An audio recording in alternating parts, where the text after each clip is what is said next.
పెళ్ళైనా పండగైనా వేడుక ఏదైనా పట్టుచీరల ప్రత్యేక వేదిక వారాహి సిల్క్స్.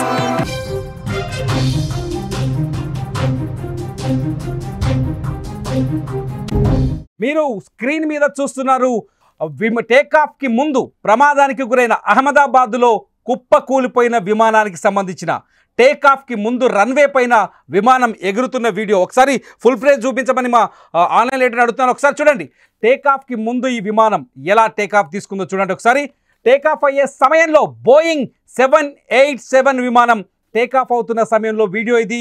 ఒకసారి చూడండి, ఇక్కడ టేకాఫ్ అవుతోంది వీడియో. మీరు వీడియోలో చూడొచ్చు చాలా స్పష్టంగా. ఇక్కడ సీసీ కెమెరా రికార్డ్ చేసింది. ఎయిర్పోర్ట్లో ఉన్న అహ్మదాబాద్ ఇంటర్నేషనల్ ఎయిర్పోర్ట్లో ఉన్న సీసీ కెమెరాలో ఫ్లైట్ టేకాఫ్ అవుతున్న వీడియో చూసారు. చూడండి, కొద్దిసేపటికే ఫ్లైట్ కింద పడిపోతుంది. ఒకసారి 2 బాక్స్లో చూద్దాం రెండు వీడియోస్ని. ఒకసారి రన్వే పైన ఉన్న వీడియో చూడండి, ఫ్లైట్ టేకాఫ్ అవుతుంది. సరిగ్గా ఒక 40-50 సెకండ్ కౌంట్ చేస్తూ ఉంటే మనకు 1 2 3 4 5 6 7 8 9 10 11 12 దిగడం స్టార్ట్ అయింది. 13 14 15 ఒకసారి చూడండి, కరెక్ట్గా నేను 15 కౌంట్ చేసే లోపే విమానం పైకి ఎగిరి రన్వే నుంచి పైకి ఎగిరి నేను లైవ్లో ఇప్పుడు కౌంట్ చేసే ప్రయత్నం చేశాను. కరెక్ట్గా 15 కౌంట్ చేసే లోపే విమానం కిందికి వచ్చేసింది. మళ్ళీ తిరిగి నేలపైకి రావడం స్టార్ట్ అయింది. చూడండి ఒకసారి వీడియో చూడండి. 2 బాక్స్లో మీకు కనపడుతున్న 2 బాక్స్లో ఒక బాక్స్లో టేకాఫ్ అయిన తర్వాత విమానం కిందకి రావడం, ఒక బాక్స్లో టేకాఫ్ అయిన విమానం కింద పడ్డ తర్వాత పేలిపోవడం. 2 వీడియో చూస్తున్నాను మీరు. ఇది టేకాఫ్ సమయంలో జరిగిన సీన్. ఇది 1:39 అహ్మదాబాద్ ఇంటర్నేషనల్ ఎయిర్పోర్ట్లో ఈ విమానం లండన్ బయలుదేరుతున్న ఈ విమానం ఎయిర్ ఇండియా 171 ఫ్లైట్ నెంబర్. ఇది బోయింగ్ 787 అతిపెద్ద విమానం. ఈ విమానం టేకాఫ్ అవుతున్న సమయంలో వీడియో చూస్తున్నారు మీరు. కరెక్ట్గా ఎయిర్లోకి వెళ్ళిన 15 కౌంట్, నేను 15 చేశాను, ఒక 20 సెకండ్లు 30 సెకండ్లు వేసుకోండి. 30 సెకండ్లలోనే ఈ విమానం ఊహించని విధంగా నేల కూలిపోయిన సీన్ ఇది. ఈ సీన్ చూస్తే మనకు అర్థమవుతుంది. సాధారణంగా ఫ్లైట్ ఎగిరిన తర్వాత పైకి వెళ్ళిపోతుంది ఎయిర్లో. దాదాపు 250 కిలోమీటర్ల వేగం ఉంటుంది. ఫ్లైట్ టేకాఫ్ అయ్యే టైంలో 250 కిలోమీటర్ల వేగంతో, గంటకి 250 కిలోమీటర్ల వేగంతో ఫ్లైట్ టేకాఫ్ అవుతుంది. టేకాఫ్ అవుతున్న సమయంలో చూడండి వీడియో, గాల్లోకి అలా ఎగిరింది అంతే, ఇమ్మీడియట్లీ కిందకు వచ్చేసింది. ఆ టైంలో మనకు ఒక పారామీటర్ తెలుస్తుంది. 625 ఫీట్ల పైకి వెళ్ళిపోయింది విమానం. అంటే టేకాఫ్ అయిన తర్వాత 625 ఫీట్ల పైకి వెళ్ళిపోయింది. 625 ఫీట్లకు వెళ్ళిన తర్వాత ఒక్కసారిగా డౌన్ అయింది.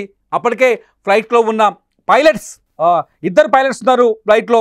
ఒకరు సుమిత్ సబర్వాల్, రెండో వ్యక్తి ఫస్ట్ ఆఫీసర్ ట్రైన్ క్లివ్ కుందన్. సుమిత్ సబర్వాల్కి 8700 కిలోమీటర్ల గంటల ఎయిర్ ఎక్స్పీరియన్స్ ఉంది. దాదాపు 8700 గంటలు ఆయన ఆకాశంలో ఎయిర్లోనే గడిపాడు. ఇక కుందన్ వచ్చేసరికి 1100 అవర్స్ ఈయన ఎయిర్లో ఉన్నాడు. 1000 గంటల అంటే 1100 గంటలు ఈయన ఎయిర్ ఎక్స్పీరియన్స్ ఉంది. ఈ ఇద్దరు చాలా ఎక్స్పర్ట్స్. అంటే సాధారణంగా లాంగ్ డ్రైవ్లో, లాంగ్ జర్నీలో చాలా అనుభవం ఉన్న వాళ్ళనే తీసుకుంటారు.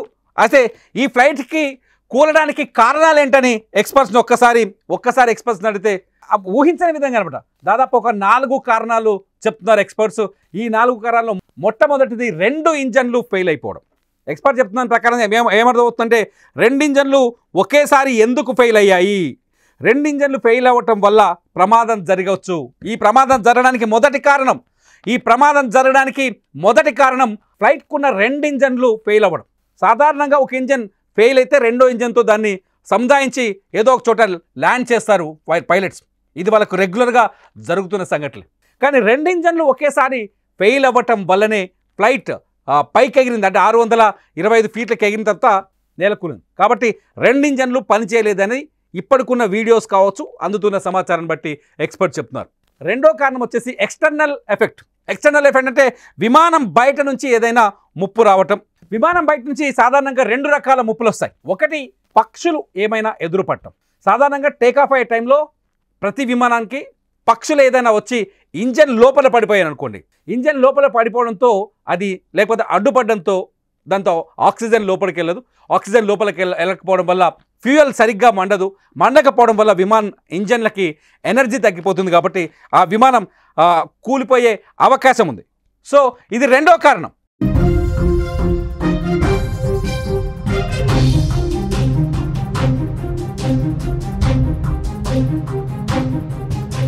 మూడో కారణం వచ్చేసి వెదర్, వాతావరణం అనుకూలించకపోతే. ఇది కూడా ఎక్స్టర్నల్ ప్రాబ్లం అయింది. ఎక్స్టర్నల్ ప్రాబ్లం, వాతావరణం అనుకూలించకపోతే ఖచ్చితంగా ఫ్లైట్ ఇబ్బంది పడే అవకాశం ఉంటుంది. కానీ ఇవాల్టి సిచ్యువేషన్ ప్రకారం అంటే ఎయిర్కి సంబంధించిన స్పీడ్ కావచ్చు, వాతావరణంలో సడన్ చేంజెస్ రావచ్చు, ఇవన్నీ కొంత అంచనాకు మించి ఉండడం వల్ల ప్రమాదానికి గురయ్యే అవకాశం ఉంటుంది. కానీ ఇవాళ అహ్మదాబాద్ వెదర్ రిపోర్ట్ను చూస్తే మూడో కారణం ఇక్కడ కుదరలేదో అనిపిస్తుంది. అంటే వాతావరణం అనుకూలంగా ఉంది, ఫ్లైట్కి అనుకూలంగా ఉన్నట్టుగా కనిపిస్తుంది. నాలుగోది వచ్చేసి పైలట్ ఎర్రర్. నాలుగో కారణం వచ్చేసి పైలట్ ఎర్రర్. సాధారణంగా టేకాఫ్ని సరిగ్గా చేయకపోవడం, టేకాఫ్ నియమాలు పాటించకపోవడం వల్ల కూడా ఇటువంటి ప్రమాదం జరిగే అవకాశం ఉంటుంది. కానీ ఇక్కడ పైలట్ ఎర్రర్ అని చెప్పడానికి ఆస్కారం లేదు. ఎందుకంటే ఈ ఫ్లైట్లో ఉన్న ఇద్దరు పైలట్లు చాలా అనుభవజ్ఞులు. చాలా స్పష్టంగా అర్థమవుతుంది. సుమిత్ సబర్వాల్ దాదాపు 8700 గంటలు ఈయన ఎయిర్లో ఉన్నారు. 8700 గంటలు ఈయన ఫ్లైట్లో ఉన్నారు సుమిత్ సబర్వాల్. రెండో వ్యక్తి వచ్చేసి క్లీవ్ కుందన్ కూడా 1100 గంటల ఎయిర్లో ఉన్నారు. సో ప్రమాదానికి ఈ 4 కారణాలే అసలు కావచ్చు. బ్లాక్ బాక్స్ బయటకు వస్తే కానీ, కాక్పిట్ అంటారు, బ్లాక్ బాక్స్ బయటకు వస్తే కానీ ప్రమాదానికి సంబంధించిన అసలు విషయాలు వెలుగులోకి వచ్చే అవకాశం లేదు. లాస్ట్లో ఈ ఫ్లైట్ నుంచి ఏటీసీకి అందిన సమాచారం ఒకటే, మేడే అంటే చాలా స్పష్టంగా ఏంటంటే విమానం మా అదుపు తప్పింది, మా చేతిలోంచి, మా కంట్రోల్లోంచి విమానం అదుపు తప్పింది, ఏమైనా అవకాశం ఉంటే మీరు కాపాడండి. మ్యాక్సిమం మేడే అని చెప్పిన పైలట్లు ఎప్పుడైనా మేడే సమాచారం అందించారంటే ఆ ఫ్లైట్ ఇంతవరకు బచాయించిన చరిత్ర లేదు. విమానాన్ని కంట్రోల్ చేసే శక్తి ఎవరికి ఉండదు చెప్పండి, ఏటీసీకి కూడా ఉండదు, అప్పటికే దాటిపోద్ది.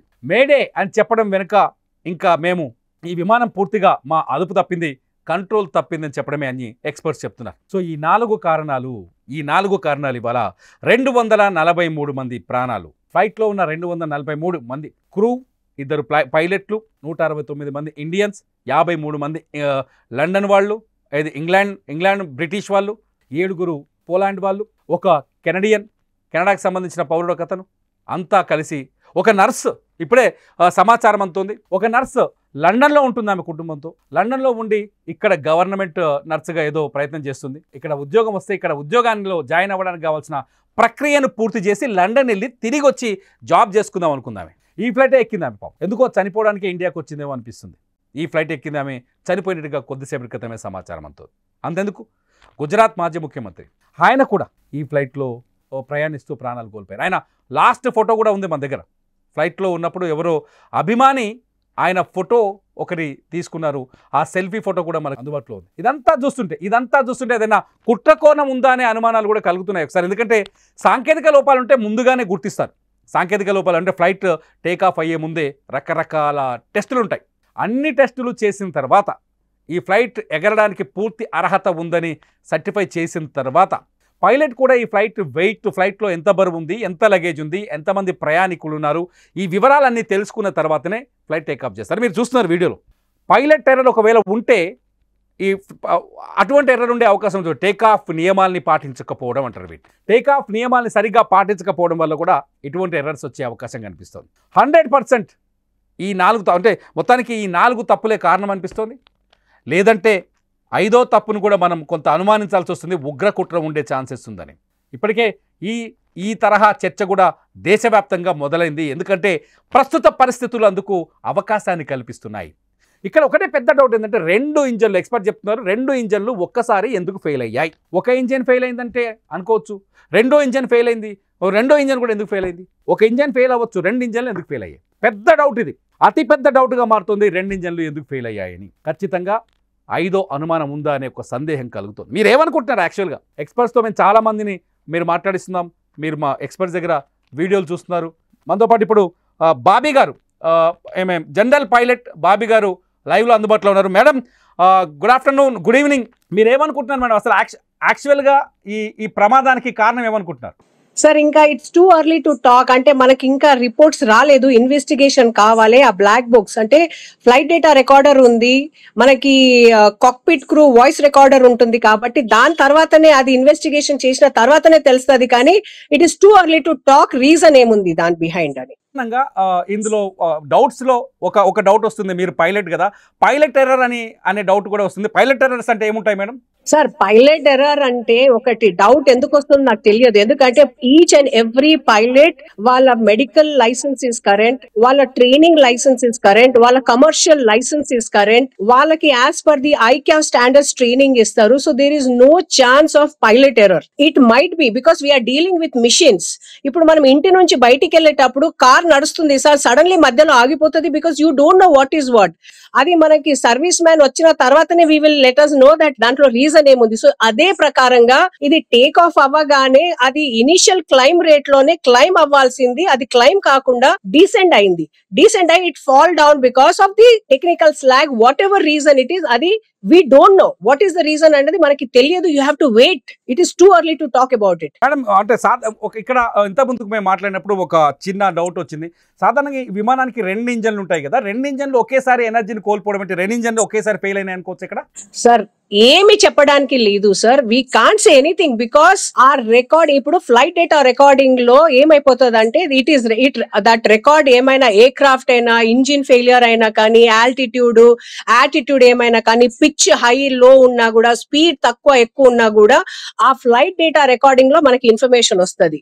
తక్కినది ఇంకో కాక్పిట్ క్రూ మాట్లాడేటప్పుడు క్రూ వాయిస్ రికార్డింగ్ ఉంటది అనమాట. So crew voice recording 2 hours validity ఉంటది. And FDR flight data recording 25 hours validity ఉంటుంది సార్. ఇన్వెస్టిగేషన్ వాళ్ళు అది బ్లాక్ బాక్స్ తీసుకున్నారు sir. We have to wait and watch. ఎవరు ఇప్పుడు ఇంజిన్ ఫెయిల్ అయిందా, ఒక ఇంజిన్ ఫెయిల్ అయిందా, 2 ఇంజిన్ ఫెయిల్ అయిందా, ఇంకా ఏమైనా ఎమర్జెన్సీ మాల్ ఫంక్షన్ ఉందా instrument the, it is too early to talk about it. సాధారణంగా బర్డ్స్ ఎదురైనప్పుడు లేకపోతే వెదర్ సపోర్ట్ చేయనప్పుడు ఎక్స్టర్నల్ ఇష్యూస్ లో ఏమేమి ఉంటాయి మేడం? ఇప్పుడు సడన్లీ ఇంజిన్ ఫెయిల్ అయిందంటే ఇట్ మైట్ బి మిషన్ కాబట్టి it might be malfunction with in the engine or bird hit ఉండొచ్చు, లేకుంటే సమ్ అదర్ రీజన్ ఉండొచ్చు. కానీ ఈ ఇన్సిడెంట్ లో ఇంజిన్ ఫెయిల్ అయినది ఎక్కడ ప్రూవెన్ ట్రాక్ రికార్డ్ లేదు. ఎందుకంటే ఈ ఎయిర్ క్రాఫ్ట్ నిన్ననే ప్యారిస్ నుంచి ఢిల్లీ వచ్చింది, ఇవాళ ఢిల్లీ నుంచి అహ్మదాబాద్ వెళ్ళింది, టేక్ ఆఫ్ అప్పుడు అయింది. కాబట్టి we don't know what is the reason behind. Okay madam, మీరు ఏమనుకుంటున్నారు మేడం? అంటే మీరు ఉదయం నుంచి దీన్ని ఫాలో చేస్తున్నారు, మధ్యాహ్నం నుంచి ఇది ఇష్యూని, మీకు సాధారణంగా అక్కడ బేసిక్గా ఇట్లా జరగడానికి కారణం ఏమై ఉండొచ్చు ఒక అంచనాకు వచ్చారు? సార్ యాక్చువల్లీ ఈ ఇన్సిడెంట్ అనేది పొద్దు నుంచి చాలా disturbing because it is the black day in the Indian aviation history. ఇంకొకటి 787 Dreamliner Boeing aircraft అనేది it is highly performance, highly technological, highly కొత్త ఎయిర్ క్రాఫ్ట్, కొత్త టెక్నాలజీ. కాబట్టి ఇది ఇండియాలో ఫస్ట్ టైం అయింది ఈ పర్టికులర్ ఎయిర్ క్రాఫ్ట్ లో. So we cannot say what is the reason behind because so చాలా ఫ్యాక్టర్స్ సార్. ఒక ఇంజిన్ ఫెయిల్ అవ్వాలన్నా, ఒక బ్రేక్ డౌన్ అవ్వాలన్నా, మాల్ ఫంక్షన్ అయినా కానీ చాలా ఫ్యాక్టర్స్ ఉంటాయి దాంట్లో sir. And coming to the weather అన్నది అంటే డిస్పాచ్ లో మనకి వెదర్ రికార్డింగ్ ముందే మనకి తెలిసిపోతుంది. What is the weather, what is the route plan, what is the flight plan, మనకి what is the speed, fuel, cargo, అన్ని ఇన్ఫర్మేషన్ మన దగ్గర ఉంటది. ఇంకొకటి వెదర్ బాగలేకపోతే ఏటీసీ మనకి పర్మిషన్ ఇవ్వదు. ఏటీసీ పర్మిషన్ ఇచ్చిన తర్వాతనే డ్యూరింగ్ ద టేక్ ఆఫ్ ఇది అయింది. So there are 2 kinds of accidents. One is anticipated, another one is unanticipated. So ఈ ఇన్సిడెంట్ unanticipated అంటే unanticipated లో మనకి టైం ఉండదు, వెరీ మార్జినల్ టైం ఉంటది to act upon the emergency. అప్పటికే పైలట్ మేడే అని డిక్లేర్ చేసిండ్రు ఏటీసీకి. By the time ATC respond చేయ వరకే aircraft was totally down. Anticipated emergency ఏంటంటే మనకి టైం ఉంటది to act upon the emergency and then go and land in wherever destination or to the alternate destination or to come back to the original ఏరోడ్రామ్. Madam ఇప్పుడు May Day అని ఒక సందేశం ఇచ్చారు కదా ఏటీసీకి. ఒకవేళ సాధారణంగా ఇటువంటి సిచ్యువేషన్ వచ్చినప్పుడు, లేకపోతే 2 ఇంజన్లు ఫెయిల్ అవటమో, లేకపోతే ఏదైనా కంట్రోల్ తప్పిపోవడమో ఫ్లైట్ పూర్తిగా, ఆ టైంలో ఎటువంటి చర్యలు తీసుకుంటారు మేడం పైలట్? సార్ ఇది టేక్ ఆఫ్ కాగానే ఈ ఎమర్జెన్సీ అయింది కాబట్టి మేడే అనేది it's an emergency call.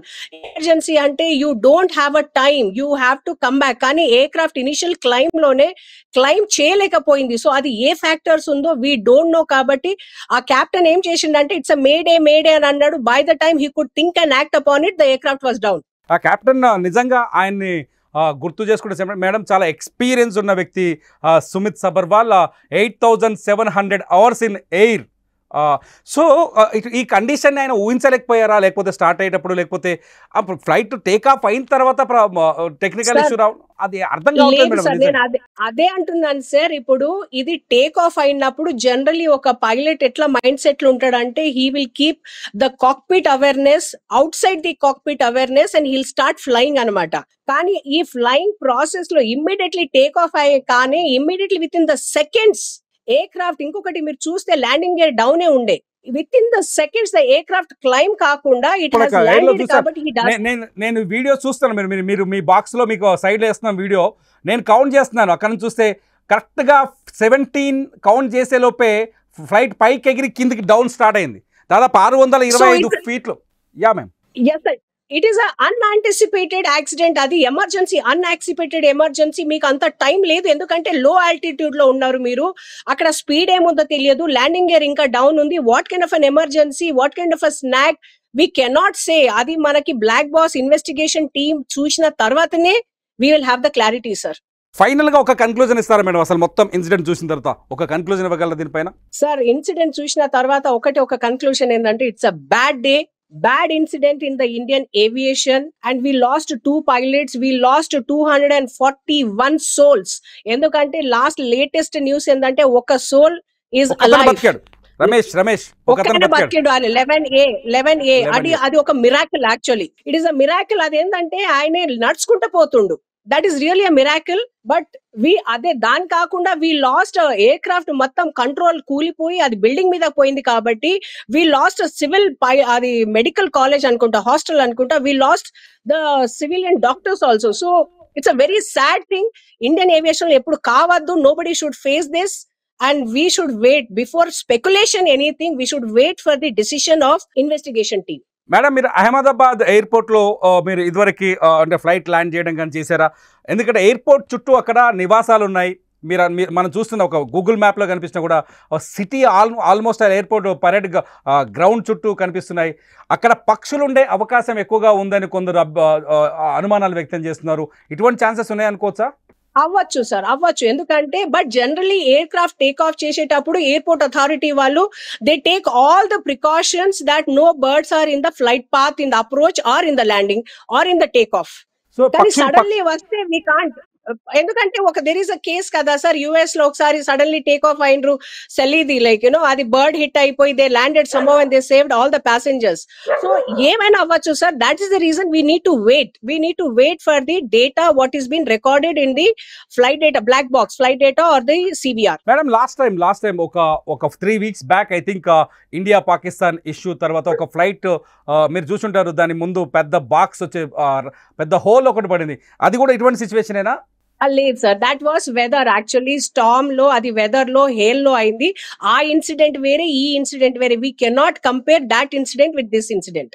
Thank you so much madam. Incident లో మనకి ఆ ఇన్సిడెంట్ లో ఏంటంటే anticipated, when we were in the air they had time to act and they had time. ఇది టేక్ ఆఫ్ అప్పుడే. కాబట్టి జనరల్లీ ఫ్లైట్ లో ఏంటంటే ఆల్టిట్యూడ్ ఉంటే we can think and we can act upon it and మనకి time ఉంటది. ఇక్కడ time లేదు. That is the main criteria. We have to find out what is the technical error. Thank you so much madam. మీ విలువైన సమయాన్ని మా Suman TV ప్రేక్షకుల కోసం అందించినందుకు. ఇది మొత్తానికి డౌట్స్ అయితే ఉన్నాయి. ఉన్న డౌట్స్కి ఇప్పటికిప్పుడు సొల్యూషన్ అయితే రాదు. ఖచ్చితంగా బ్లాక్ బాక్స్ని పరిశీలించిన తర్వాత పూర్తి సమాచారం వచ్చే అవకాశం ఉంది. నిజానికి 242 మంది ప్రాణాలు కోల్పోవడం భరించలేని దుఃఖం ఇది. ఇండియన్ వైమానిక చరిత్రలో ఇటువంటి ప్రమాదం ఎప్పుడూ జీర్ణించుకోలేనిది. ఇటువంటివి మళ్ళీ పునరావృతం కాకూడదు అనే అందరం ప్రార్థిద్దాం. నిజంగా చనిపోయిన వాళ్ళకి మనస్ఫూర్తిగా నివాళి అర్పిద్దాం. ఇలా విఐపీలు ఉన్నారు, బ్రిటన్ నుంచి వచ్చిన వాళ్ళు, ఇతర దేశస్తులు. ఒకసారి గుర్తు చేసుకుంటే అక్కడ ఆ ప్రాంతాన్ని, ఆ ఫ్లైట్ కూలిన ప్రాంతాన్ని గుర్తు చేసుకుంటే కన్నీళ్ళు వస్తున్నాయి. మీరేమనుకుంటున్నారు? ఖచ్చితంగా ఈ వీడియో కింద కామెంట్ చేయండి. నిజానికి ఈ బాధని భరించలేని బాధ. చూస్తూనే ఉండండి సుమన్ టీవీ లైవ్.